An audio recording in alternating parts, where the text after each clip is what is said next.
Good afternoon, ladies and gentlemen. On behalf of the trustees of the National Gallery of Art, I wish you welcome. My name is Faya Kazi, head of the Academic Programs Department in the Division of Education, and it is my great pleasure and privilege to introduce this program today.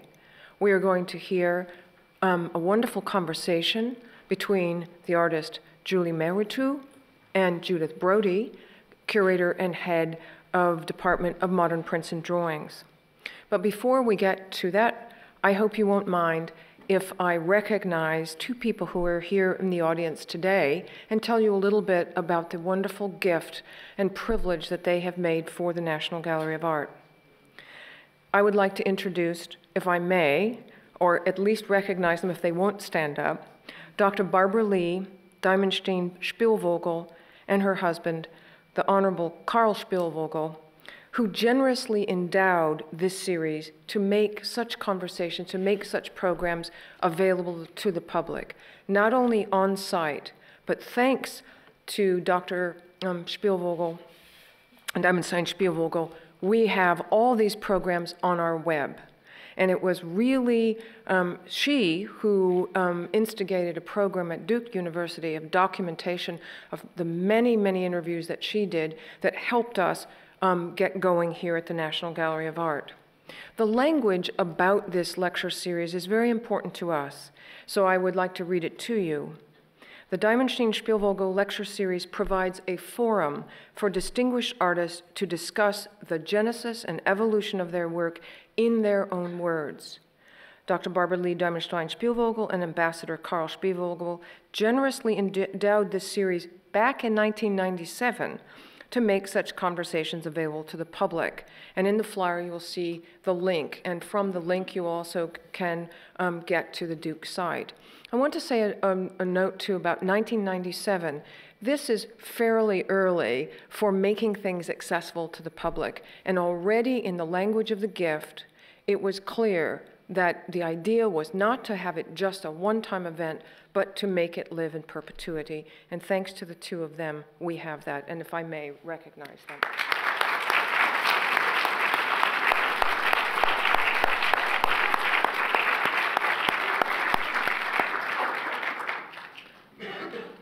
Now, to get to our artist, Julie Mehretu, born in 1970 in Addis Ababa, Ethiopia, lives and works in New York City. It's often interesting is, how do you become an artist? What is the formation? And you may be interested to know she studied at Kalamazoo College in Michigan and at the Université Cheikh Anta Diop in Dakar, Senegal. She received a MFA in painting and printmaking from the Rhode Island School of Design in 1997, and she has received many, many awards. I think the one that people really perk up their ears when they realize that in 2005 she won a MacArthur Award, commonly called the Genius Award. The American Art Award was granted to her by the Whitney Museum of American Art. In 2002, she was awarded the Penny McCall Award, and the honors follow right up until the Berlin Prize, which she got the Gunnar S. Mundheim Fellowship at the American Academy in Berlin in 2007. She's participated in numerous international exhibitions and biennials, including Documenta 13 in 2012, the New Orleans Biennale in 2008, the 15th Biennale of Sydney in 2006, and the Whitney Biennial Whitney Museum of American Art in 2004. I'm not going to go further than that, but you can find out more, her solo exhibitions, and the ones in which she has participated. Well, the immediate reason and why we were so keen to get her to come here before January 5th is because she has work in an exhibition which is currently on display, which is called Yes, No, Maybe. And this is on, I just want to say, on display through January 5th, 2014, so you can be sure and see it over the winter holidays. This exhibition, which Judith Brody will discuss with Julie Mehretu, is one which is a very important exhibition for us because it's about process, and we'll hear more about it. So I'd like to welcome now to the, our living room, conversation pit, and welcome both of them. You may need Judith Brody. Is the curator and head of the Department of Prints and Drawings here at the National Gallery, and is the co-curator and co-author of the catalog for the exhibition, Yes, No, Maybe. May I please bring them both?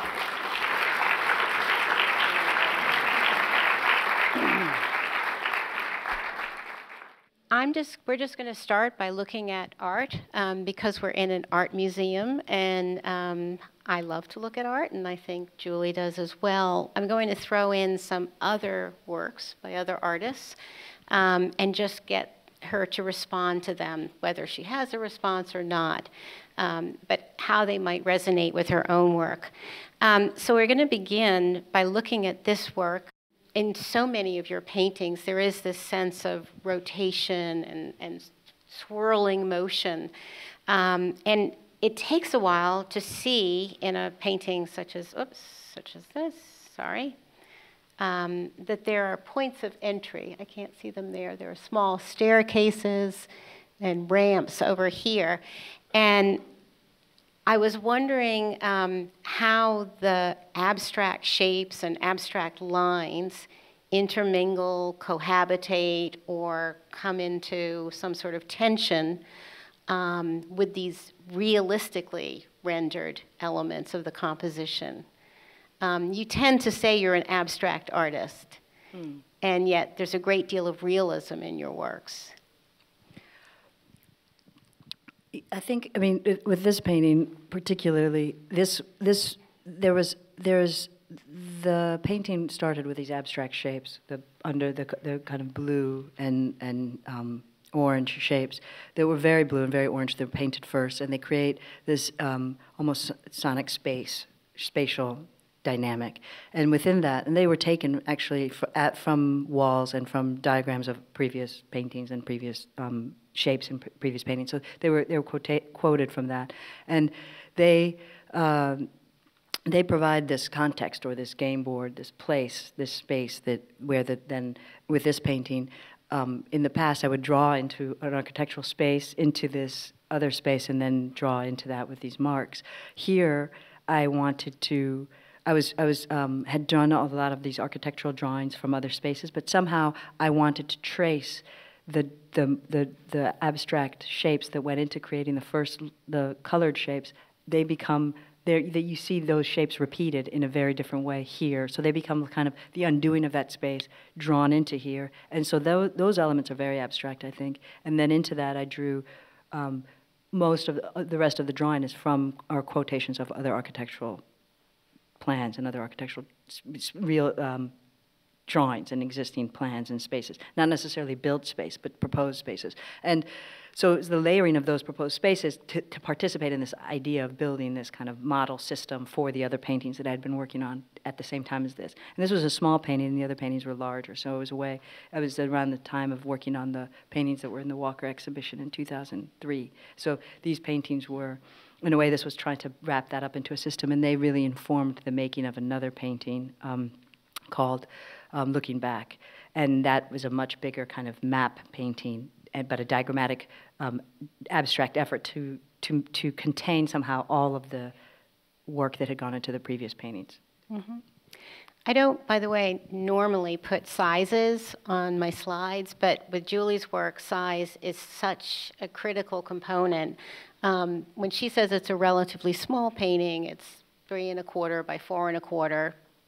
I wouldn't call that a small painting, but you'll see how large her paintings can become.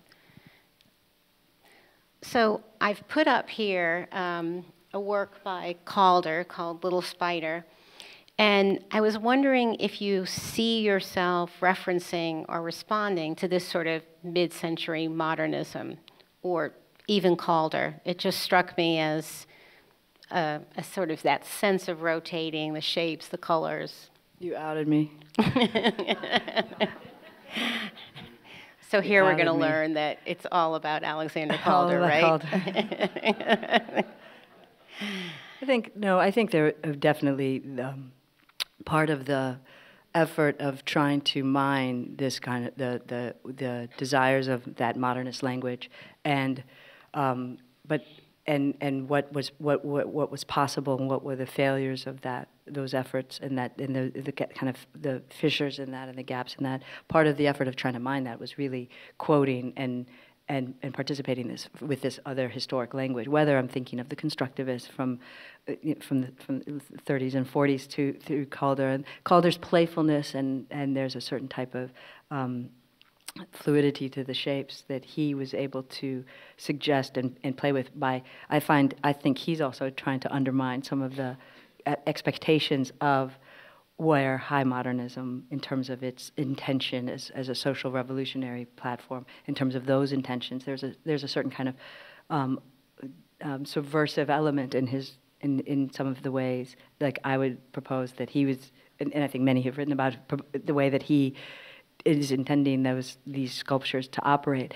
And so I think there's a link, and undeniably, between those types of shapes in the work. But also there's the aspect of weightlessness and the possibility of, like, the radical possibility in that of kind of disorienting space and then also improvisation. I think there's a lot of links to the way that he was thinking about kinetic sculpture and weightlessness and time, and what was really the efforts that he tried to, what he did with his work. And so, yeah, definitely, I think there's a relationship.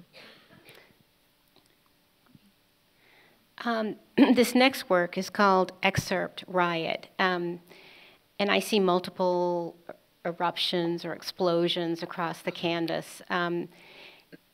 I know you don't like to be too specific about meaning.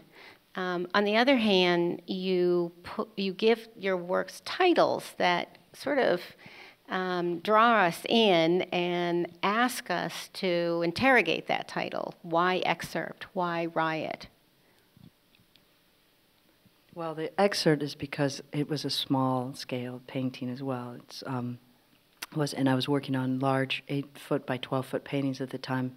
This was one of the paintings that was in the Walker exhibition, and in that exhibition I had one very large painting and three very good size, one very large 20-foot painting, and then three 12-foot size width paintings, and then these smaller paintings. And these smaller paintings were excerpts, meaning they were the investigation in them was something very specific to the action, to the social action in the painting, and they were kind of an excerpt of that, of the larger narrative that was taking place between the other paintings. And at that point, in 2002, 2001, 2003, when I was working on these, there was a much more of a narrative aspect to these paintings, and I'm not working in that way right now, so it's hard to go back into that. But I think that that's part of also the idea of this small excerpt from a larger, not just image, but narrative.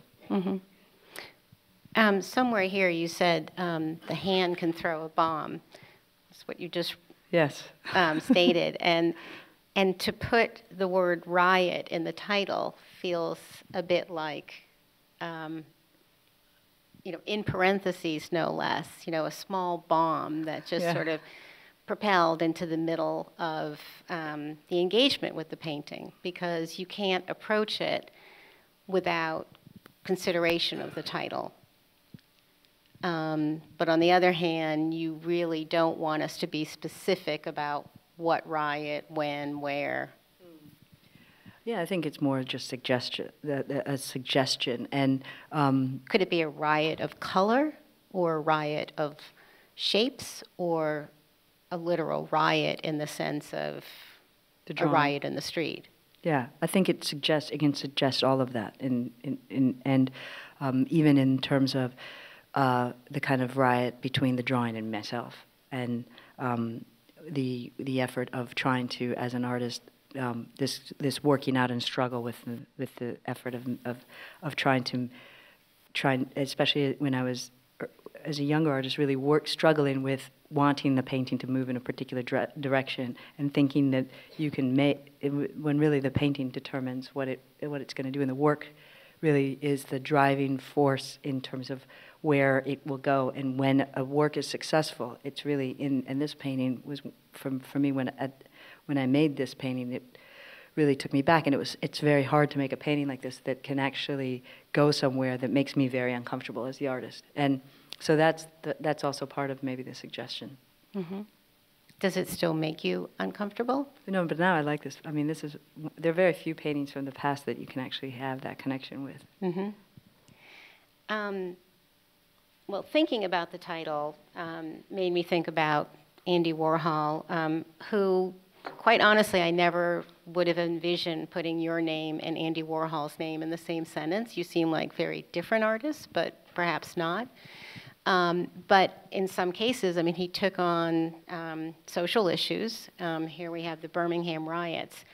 But you work from these sorts of images, not so much Warhol's, but photographs are your sort of archive. Photographs of events in the world do inspire you and inspire what you do in your paintings and drawings, correct? Yeah, I mean, I have a big archive of these types of images, and there was even an early point in the work in 1995 where I was taking some of this archive and these images and actually transferring them onto paper and then responding to each image with a group of marks. That was an effort to try and make sense of what I was trying to do with the marks early on, and when the marks operated much more like glyphs and characters and actually had this sense of agency. I think that so these types of images are they have a big I mean, I collect them, and I still and they are part of the data in a way of what informs the work. When you say marks, are you talking about all the marks on the page, or are you talking specifically about the marks you make that are very expressive, that you do with a brush in a very rapid way? In terms of the marks that have, are marks different than the lines, for example? Yeah, there used to be, I think of the mark, some of the marks mimic the lines, and there's a lot of mimetic aspects that keeps operating in force in the work, this mimetic kind of dynamic. But overall, I think that the marks behave very differently than the lines. The lines, okay. Or than the shapes. But they morph into one another and they coalesce into something else a lot of the time. I couldn't help introduce Turner into the conversation because here he is responding to an actual event, a conflagration that he witnessed in 1834. And he has many of your painterly concerns, I would say. And he has, I see your sort of ambition. And I was wondering if you ever felt a kindred spirit with Turner. I mean, I'm completely honored to be even I discussed in the context of this thing. Like, he's a painter who's a favorite of mine, and my partner Jessica. And we look at his paintings. I mean, but I mean, to be able to make, if I could make a work that can have this type of power, that would be really, you know. Well, I also think. But I mean, there's definitely he's a very big influence on my thinking. And do you think of him as an abstract artist? I think that there's definitely moments of this painting that operate like abstraction,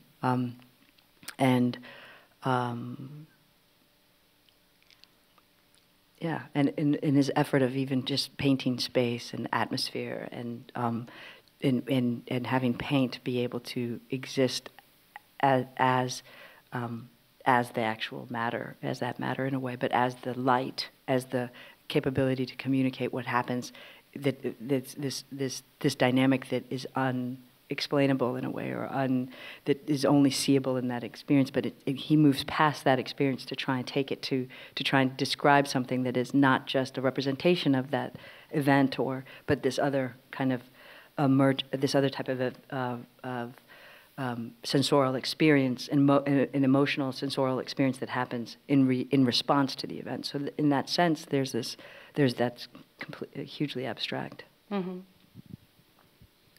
I mean, and I love that you included that image. Thank you. This must be the sort of archival work that you were talking about earlier. Now, this is dated several years after the Tiananmen Square protests. Yeah. I'm just curious about that. So the protest was in 89? 89. Yeah, and these were made in 97. 95, 97. Yeah. I started this process in around 1995, and I think finished this one project. And what I was doing, it was actually a project that I was doing in grad school, and I had been collecting all of these images. They're news images or photographs from the newspaper or from picture archives, and it was about trying to put together this kind of pictorial atlas of collective social action that I was interested in, that to me had a relationship to what I was interested in the mark making. And so I was, at one point, to try and bring the two together, I was transferring, doing photo transfers at RISD, basically taking these images and transferring them onto a piece of paper, and then doing this quick notational drawing in a response to maybe one drawing, maybe 10 drawings around the page. Some was just like a group of drawings below, and each drawing had this in my head a very clear. It was this type of archive or lexicon of what maybe the marks, how I was interacting with the marks and relating the marks to an image. Then at a certain point, I think I responded to maybe 5 or 6 of no more, maybe 10 of the images. I had done about 200 transfers, and then I realized that I was so not interested in responding to every image. I was much more interested in the image existing and taking all this language and using it elsewhere. Mm-hmm. But that was the effort at the time. Mm-hmm. This is another relatively early drawing from '97, and I was wondering if you could talk a little bit about it. Earlier we were in this conversation we had, we've talked about a little bit, and I think we'll talk about it more, the Cartesian rational language, an effort to make sense of or to try and understand social space, geographic space, the environment, the universe. These kind of these methods of rational thought to try and describe an understanding, an attainment of knowledge and enlightenment, and there's a certain level of failure in that, or absurdity in that. And part of this was an earlier painting where I had all these different layers and the marks were behaving in different ways. And I was creating these charts. I made many different small indexes that are completely illegible, that were an effort to try and make sense of this world. And they were little drawings that I made. I've never really even shown them. They were just made at the same time as this painting, and it was taking, and every layer that I drew into the painting, I would map it and categorize it and think about how these marks were moving in these different ways and where they were going. And so what is this one called? Character Migration Analysis Index. Yeah. Okay. I mean, a lot of the marks look vaguely like little bugs. Yeah, maybe. Yeah.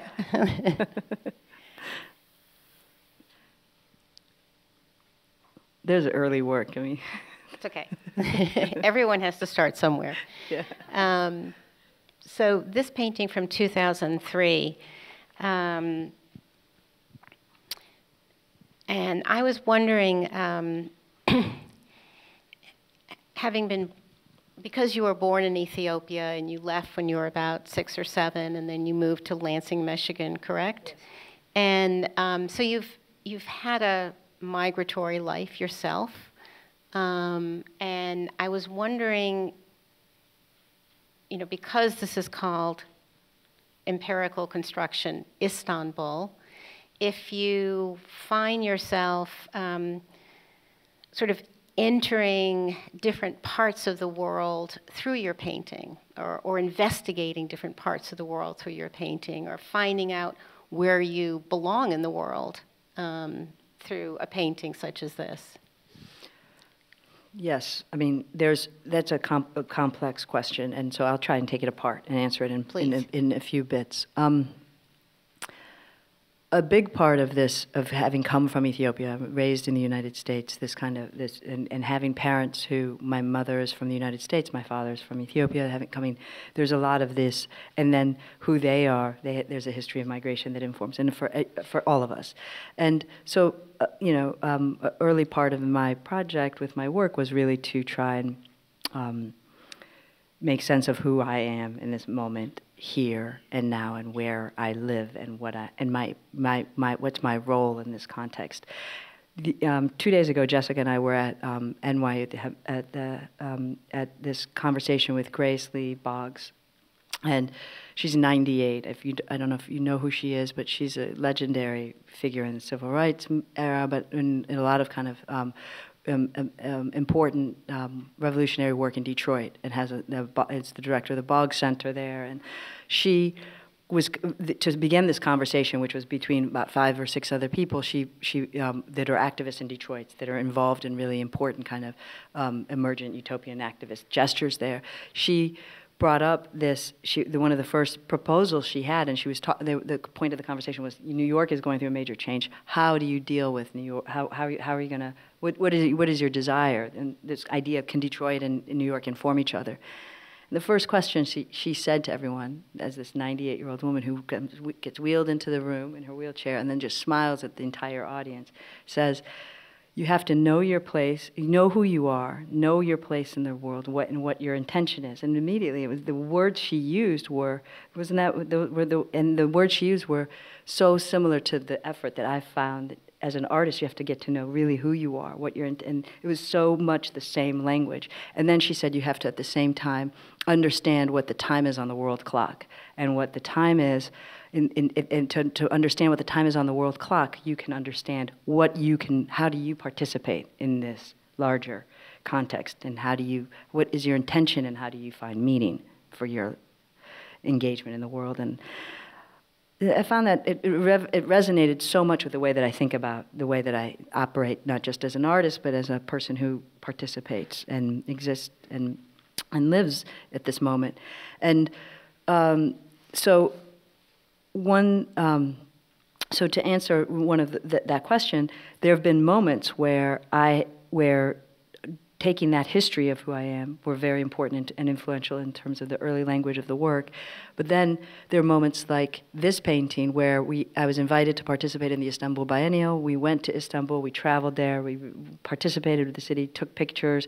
We spent, I think, almost 10 days on the first trip, and then we went back for the installation and so I went there not knowing what I was going to make, took all these photographs, brought the photographs back, and really had an incredible experience. Jessica and I really loved the city, and really it was very informative in so many ways. And I have a history of going to Rome, and so there's this history with that, but also in a bigger sense to just have a better picture of your global history. And Istanbul is an important city in that picture.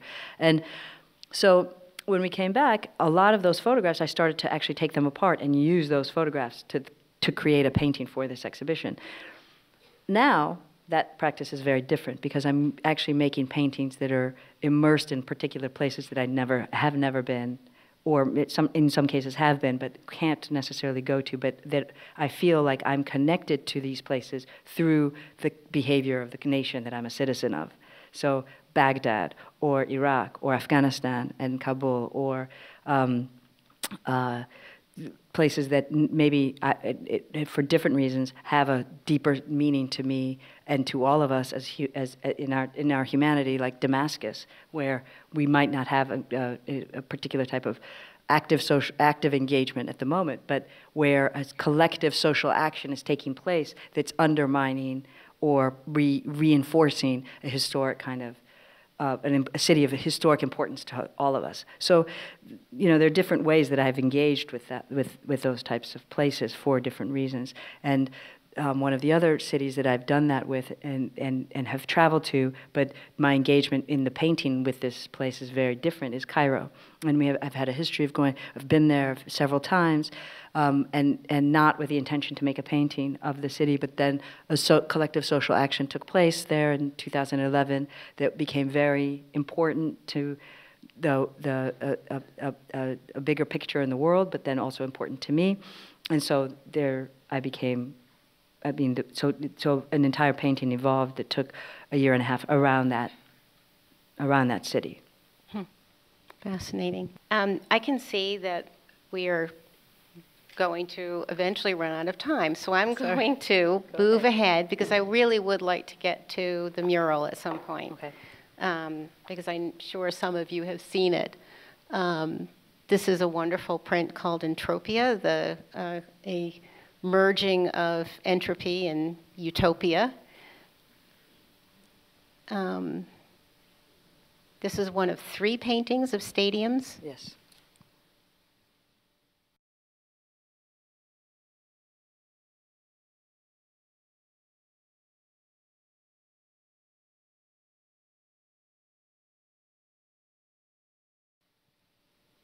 Black City, which you did, I think, when you had the exhibition in Detroit. Is that correct? Well, it was one of the paintings that was the second.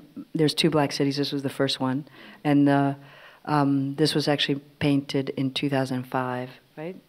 2006. Yep. Yeah, for and it was part of it was one of the first paintings for an exhibition that was going to travel in Europe. It started in the Museum de Lyon, and so and was a good title of the exhibition that traveled through Europe was Black City. Then this painting, a variation of it, that I did again, was shown in Detroit.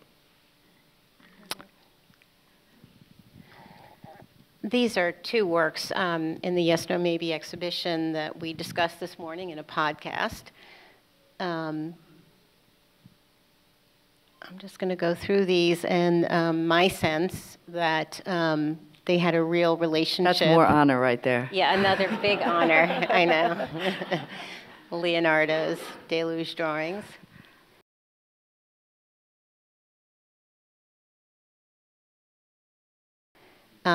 Or The Evening of the Deluge by Turner. Amazing. And I also sense, the way your work has that kind of centrifugal force. I see the same thing happening with Turner.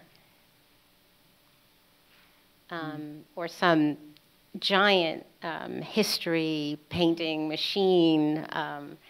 And what I see here is that the painting really works from a distance the way yours do, but then there's a real interest in getting up close and seeing all the detail. And often something that feels on the verge of apocalyptic. I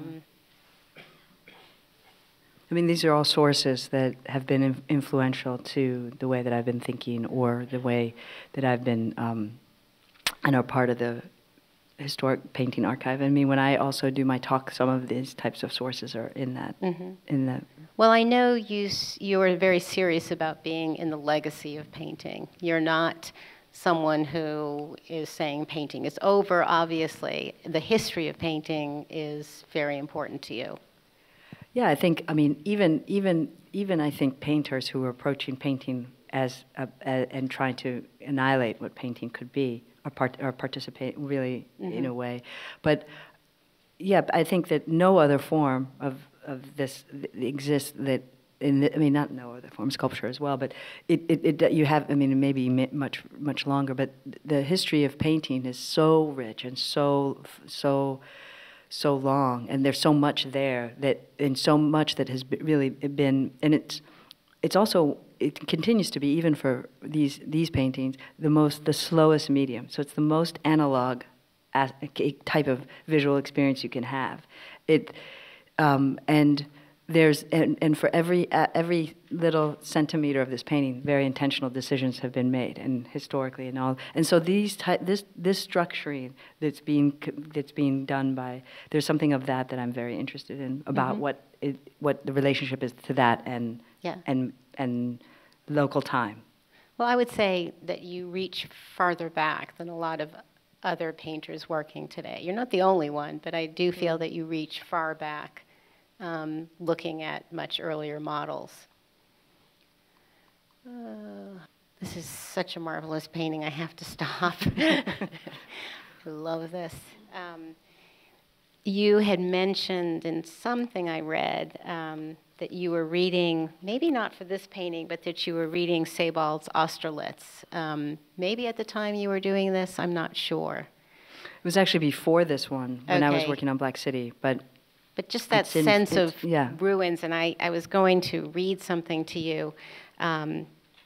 In the book, Austerlitz says, someone ought to draw up a catalog of types of buildings listed in order of size, and it would be immediately obvious that domestic buildings of less than normal size, the little cottage in the field, the hermitage, the lockkeeper's lodge, are those that offer us at least a semblance of peace, whereas no one in his right mind could truthfully say that he liked a vast edifice such as the Palace of Justice.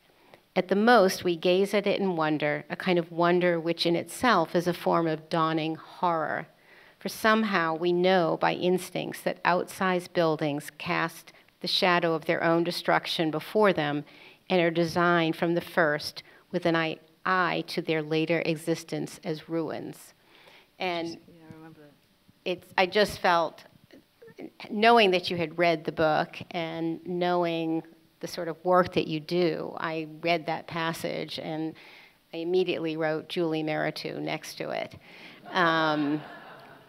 And I was just wondering, I mean, that really is very much embedded in your paintings, that sense of the ruin and the passage of time and change, and buildings in Berlin, they come up, they go down. Mm-hmm. And these paintings are buildings that are built at the turn of the century and after. They were mostly residential buildings, mostly. Most of them don't exist don't exist in Berlin anymore. A few still do. These are all different plazas that had been bombed, and most of the buildings had been destroyed. And you'll see in Berlin these reconstructions, and it's evident anywhere you go in Berlin that when you come to a corner, you'll see the historic buildings from this time that exist, and then all of a sudden you'll see new buildings that come right up into the corners, and that's where bombs had been dropped. And this is, you know, it's apparent all throughout the city. Different places in the west and the east, you'll just see that. And so this painting started with these historic images of these different plazas and tracing those plazas into the painting, and basically then drawing them upside down in reverse. So it creates this kind of edifice, or this kind of lens backward into this ruin in a way, and it's almost an erased ruin, because they don't exist out anymore, but they existed with a particular type of intention. And at the moment, I can't recall the German name for this type of building, but it's a particular type of building that was built to house many people, and it was a particular type of urban housing. Jess, do you remember the name? No, I'm sorry, I can't recall at the moment. But there's a term for most of the buildings that were described in this painting. That are the opposite of the little house, but are the kind of bigger complexes for that house in the city that are very different than the other types of structures that he was talking about. But yeah, I mean, these are just some images of Julie's studio and her assistants. Well, why don't you discuss it? Or you can just say it very... I mean, this is a painting. This is actually a painting, the early state of the painting that I made that's looking at Cairo. And this is some of my assistants who are working on the painting, and I project images of the city onto the painting, and they draw, they know how I want this translated, and each of them I have to talk to with the image that they're working on, how I want that image translated. And sometimes they have to do sketches on transparent paper, and then we come up with different models for how to draw or translate these photographs into wireframe drawings. And then once we've worked that out, they draw the painting onto the canvas, and then these drawings are layered. So they They're very talented. Very talented artists, all of them, and and draftspeople, and they're able to really spend hours. They spend hours and hours each day drawing, translating these images into the painting. And this painting particularly, there's a lot of shots that were taken from a distance of the square, so you can get a sense of the square. But they were able to get very detailed descriptions of these buildings in drawing onto the painting.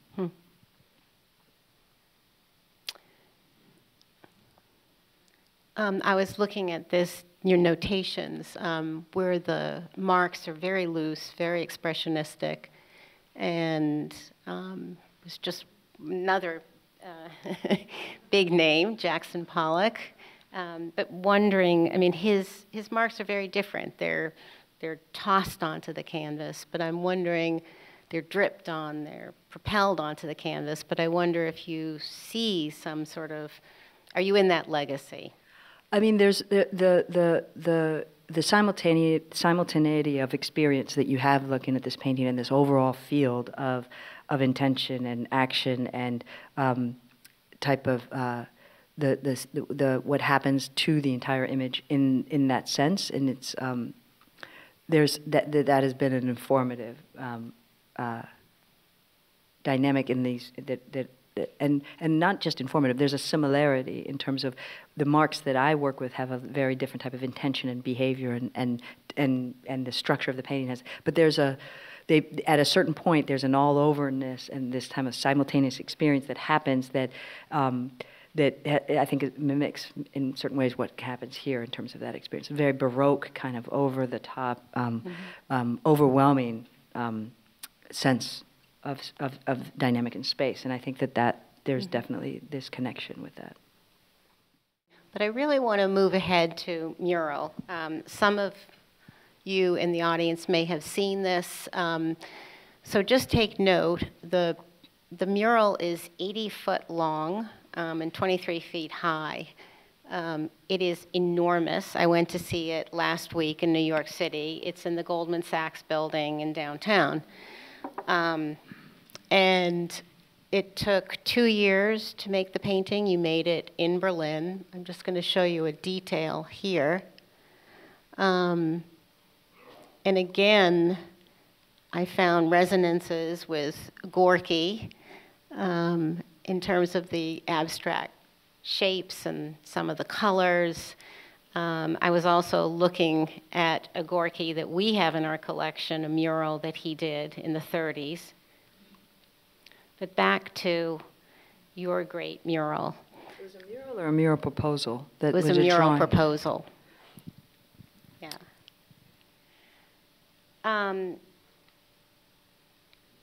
So we talked about this a little bit. I was enthralled by this. I sat outside looking at it through the windows. I sadly couldn't get in because it's not a public building, which was frustrating, I must say, because there's something about, I mean, what you want to experience in your paintings is seeing them from afar, but they draw you in. You want to read the details, and I really mean that in terms of reading. So just talk to us a little bit about doing something this ambitious. I think that Calvin Tompkins in the New Yorker called it the most ambitious painting he's seen in the last decade. I'm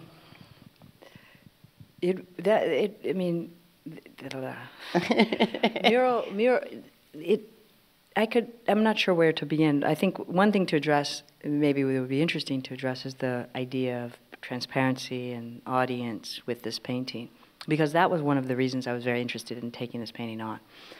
When I was first approached by Goldman Sachs, it was actually Jeffrey Deitch who came to me with this, who was working for and advising Goldman on this idea of their new building and commissions, specific commissions.